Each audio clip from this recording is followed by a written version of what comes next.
Now let's dive deep into this big LGBTQ story for today. I'm Gil Ponce, and let's queer up entertainment, round 2. Diller says Travolta fled American Gigolo over gay subtext. In his newly released memoir, Who Knew?, Fox Broadcasting chief founder Barry Diller drops a bombshell about John Travolta's dramatic exit from American Gigolo, alleging the actor was spooked by the film's somewhat gay subtext.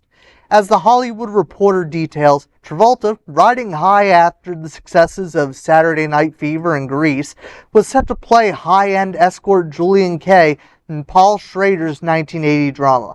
But as cameras were about to roll, Travolta walked away from the role. In the memoir, Diller recalls Travolta crying in Paramount president Michael Eisner's office, citing grief over the deaths of his mother and girlfriend, but Diller wasn't buying it. So much so that he claims to have told Eisner that Travolta was faking it and using him. Diller believes the real reason was Travolta's fear of gay undertones in the film.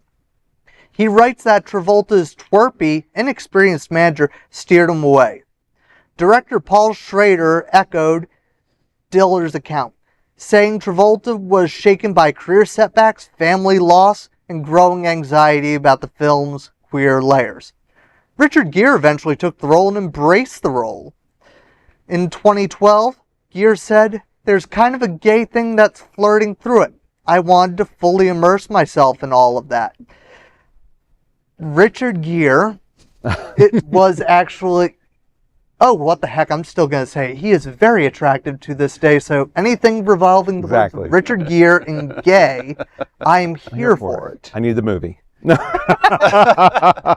I mean, okay, so this is 1980s, and I mean, we still have gay, queer stigma in the entertainment spectrum. There's a lot of people who are afraid to come out because they know that it will affect their career both in film and TV. And so it doesn't surprise me that somebody who just came off of those two movies that were very family wholesome and, so mainstream would then go to another avenue. And so him stepping out of it doesn't surprise me. And I wouldn't hold that against him, especially considering the time frame in which we're talking. Right. So I really don't think it's that odd. And the fact that, honestly, it's coming from a Fox News person, it just feels like he's stirring the pot and not really taking into account all the other extraneous, and I want to give Travolta the benefit of the doubt that it wasn't for more nefarious reasons. Yeah. They're like, and if we think about it, during that time, I'm trying to remember the name of the movie, but Al Pacino, back in the early 1980s, he did a film, I think it was called Cruising, I think it was what it was called. I could be entirely wrong on the title, but it was surrounding murders within the gay cruising scene, and it had a lot of gay undertones to it. Al Pacino still took on the role, and later on, needless to remember that Al Pacino also played Roy Cohn in Angels in America. So ultimately, it all depends on the different situations that they were in terms of their careers. Al Pacino, by that point, had been pretty well established with the Godfather roles and all of that. Travolta was just getting started out, so I understand not wanting to put yourself in that situation when you're literally just starting out of the gate on your Hollywood career. When you look at people in the 80s, especially our movie stars and people that were in television, they were pigeonholed.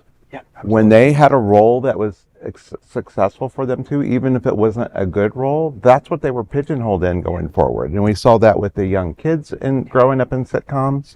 And we saw that with our actors. I mean, and on top of it, the rumors have always flown about John Travolta, right? In the community. They really have. I mean, he's been in theater, he's seen, it's like, but I just look at it and go, let that be his story. Who cares? Absolutely. Right? Absolutely. It definitely needs to be his story. And again, I don't fault him for it. And it also just sheds light again on the inequalities in, society against our TV stars and, the people who are straight that play gay. And it brings up a lot of things, but it really, again, let's face it, it was the 1980s and I honestly don't blame him at all. And it's now a useless trivia fact that we will all remember, playing at the bar one night.